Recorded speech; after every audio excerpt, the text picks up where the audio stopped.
These teachers are just about to land in Antarctica, the coldest, windiest, most extreme continent on the planet. It's absolutely incredible. Stepping off the plane, see the mountains behind, and then that way, just space as far as you can see.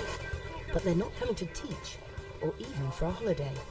They're coming to perform scientific experiments, which will contribute to our understanding of Antarctica, and at the same time, they'll be investigating what effect living in such harsh conditions has on the human body.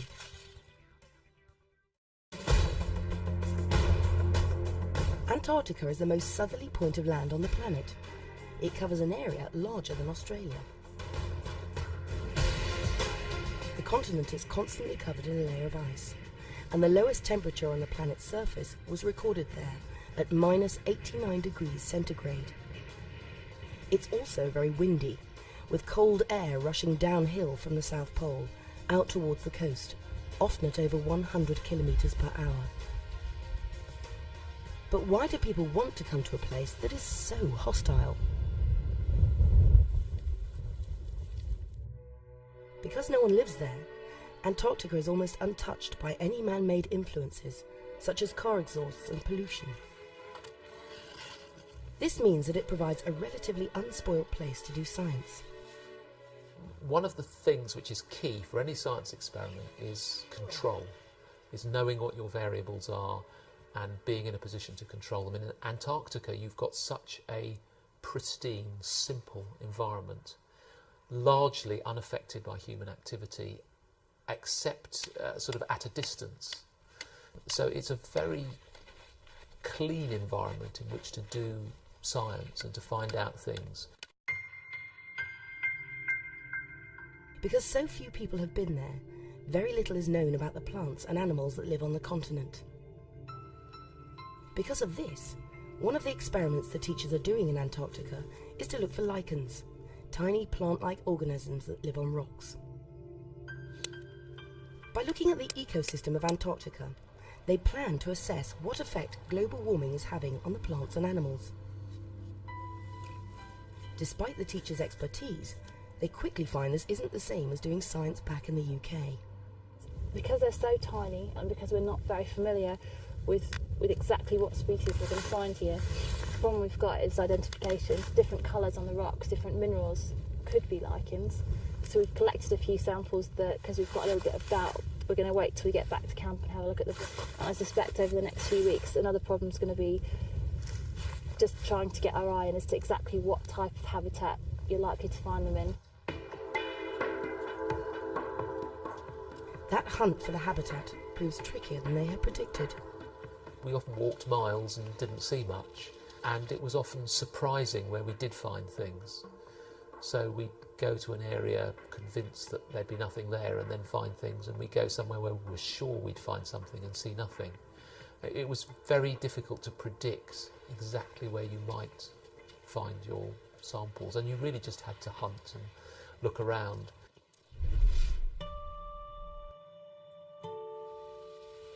To prepare for the hostile Antarctic climate, the teachers went to Norway to test out their science on a glacier. They wanted to test out their methods of finding lichens in less extreme conditions. It's a moss.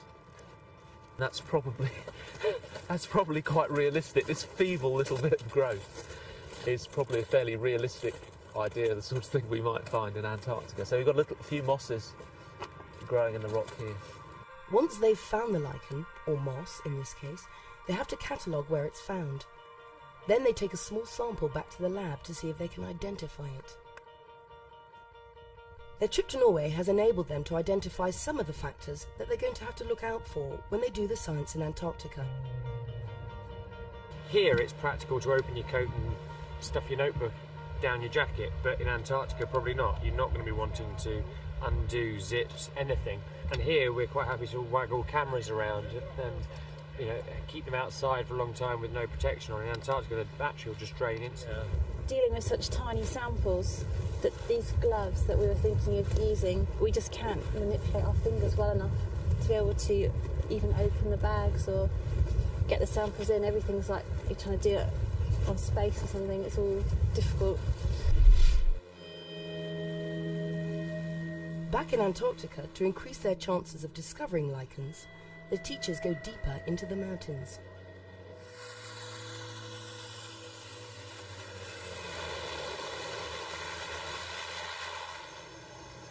Now, 60 miles from base camp, they take everything they're going to need with them for 3 weeks in the mountains. Here we are on the Henderson Glacier, and just before us you can see our camp. Now, what I am going to do is to show you the view from our toilet, which is quite impressive. So let's back in. So this is what you see from our toilet. Quite amazing. The teachers begin to look for lichens in the new area, and they have to look in some challenging places to find them. It isn't long before their efforts pay off. So here we've got some of this foliose, the red lichen, the rusty red one, and also a small amounts of the other types of lichen that we've got there. So there's 2 different species on that rock. Hopefully when we get back to the UK, we can get someone to have a proper look at it and just make sure they identify exactly what it is and just find out whether it's anything new. During 3 weeks of searching, the teachers slowly learn where the lichens are likely to grow. You need to find a region, firstly, where the rock's exposed.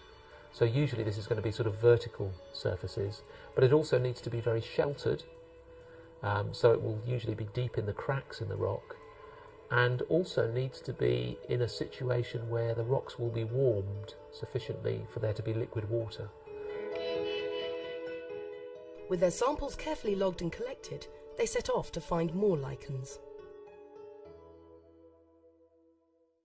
Minus 12.4, 0.5 wind chill. To help scientists understand how the body adapts and reacts to being subjected to extreme conditions, the teachers are also doing an experiment studying the effects of cold on the body.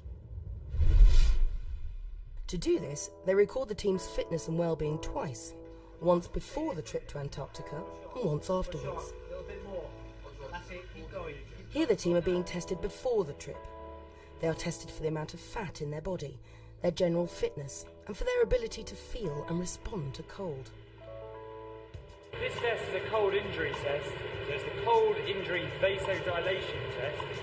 So it looks at the blood flow and the temperature of my middle finger on my non-dominant hand when immersed in cold water for 20 minutes. So the idea is to see how good my body is at reacting to cold, essentially.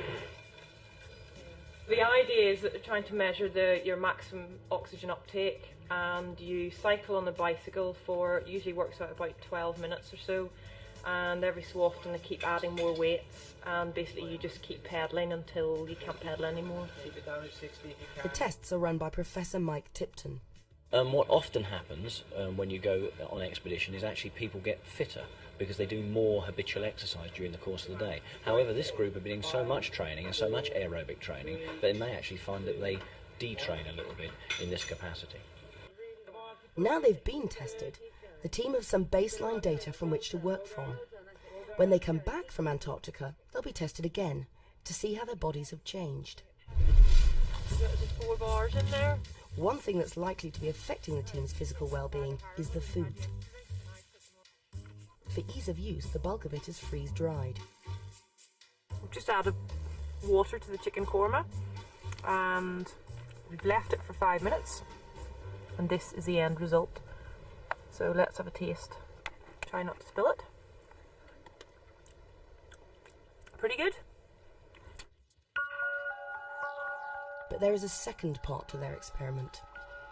They also want to see what effect the weather has on the team's mental state.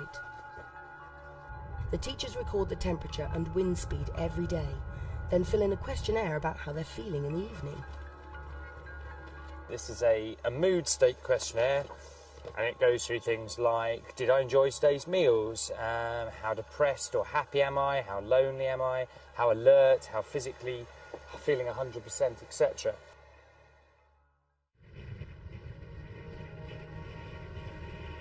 After 1 week, the teachers are stuck in a storm. The weather is so bad that they can't even go out of the tent.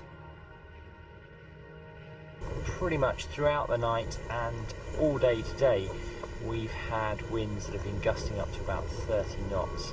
It's meant lots of digging out of the tent, and it's meant an awful lot of noise and rattling of the tent through the night and through the day. The bad weather appears to make the teachers feel depressed. Can't have a wash. Everything smells. It's just a bit.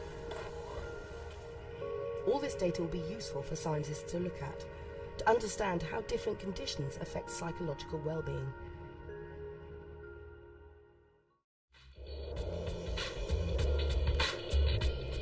After 1 month, the team returned to Britain, their science finished.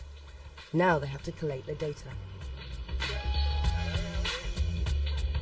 It's really nice to be back. It's been quite a long journey back, but I think everybody's really sort of glad to see friends and family. Get a lot of really dirty washing sorted out. The teachers come back to Portsmouth University to be retested, to see what effect the cold has had on their bodies.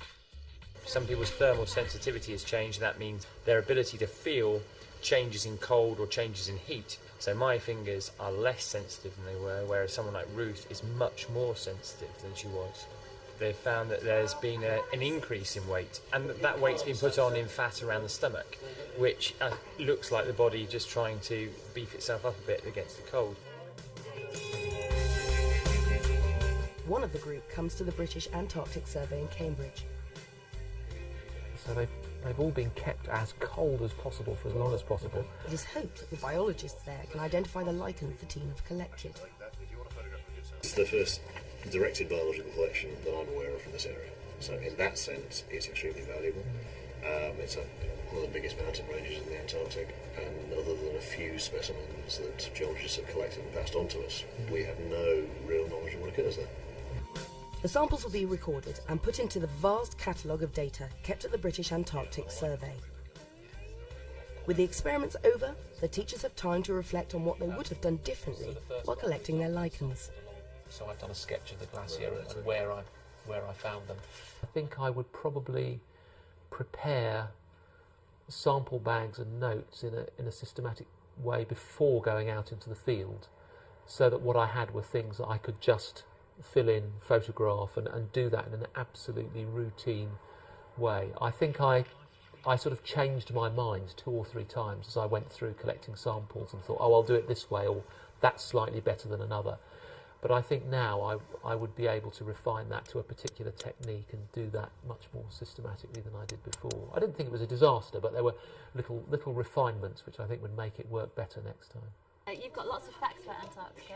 Are you to turn those into pictures? And you can use to explain to the groups. The teachers back in their schools in England will never forget their time in Antarctica, and they hope that their research will contribute to our understanding of Antarctica and of the planet as a whole.